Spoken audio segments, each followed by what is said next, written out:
and CBS correspondent Chris Van Cleve. Chris, on the national end, what have you heard about this incident that happened here in Philadelphia?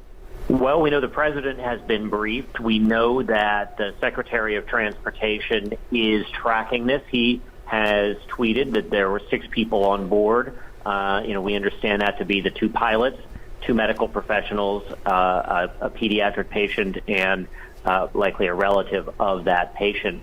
We know the NTSB is almost assuredly going to investigate this accident. They investigate any fatal aviation accident, so we expect they will be sending investigators to the scene.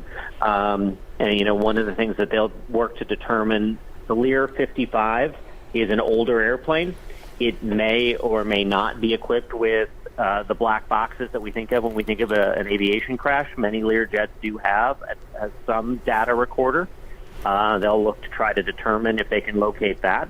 Obviously, something went horrifically wrong shortly after this plane took off. Chris, if there is no black box, that will, I would assume, hamper this investigation a great deal. Your thoughts? Well, certainly the more data an investigator can have, the better.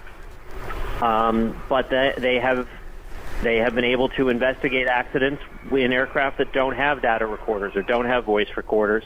There will be evidence amongst the wreckage that will be able to help guide them in what may have happened. At the very least, what they'll be able to start doing is understanding what did not go wrong. Mm-hmm.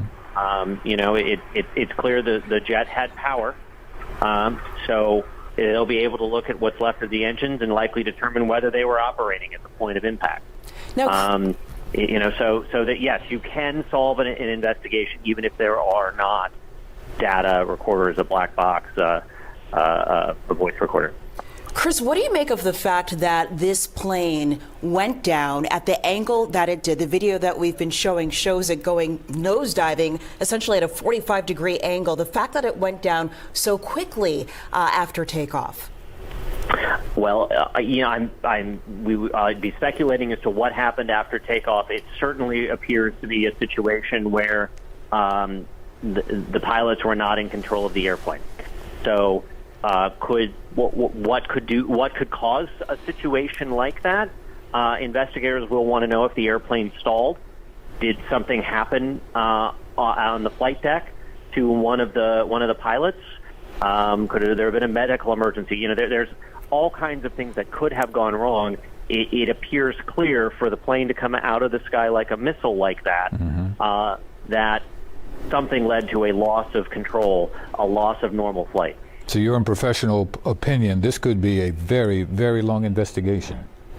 NTSB investigations typically last about a year.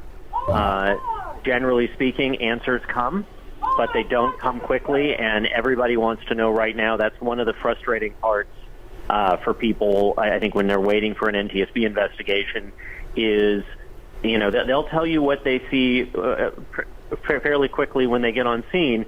Like we're seeing playing out here in Washington, D.C. right now. They'll mm-hmm. tell us what they know. They're not going to know a lot right away. And then it'll be 30 days or so, and then we'll get a preliminary report. That'll be a statement of facts. That'll be what they know at that point. We'll draw no conclusions. And then the final conclusions won't be drawn until that report is done. That typically is a year. And what complicates this, Chris, is the fact that this accident occurred in a very densely populated area of the Northeast Philadelphia community there, and there is quite a wide debris field as well. So that's something else that investigators will be dealing with as they start collecting evidence and collecting the debris. The NTSB is very good at what they do. So I think what is most remarkable when you look at where this plane came down and the way it came down, and the amount, the size of the explosion we saw related to this plane, there's a lot of fuel on board, clearly, is that it came down, largely it appears in a street. Think about if that's a row of row homes, if that's an apartment building, we are talking about a much different tragedy.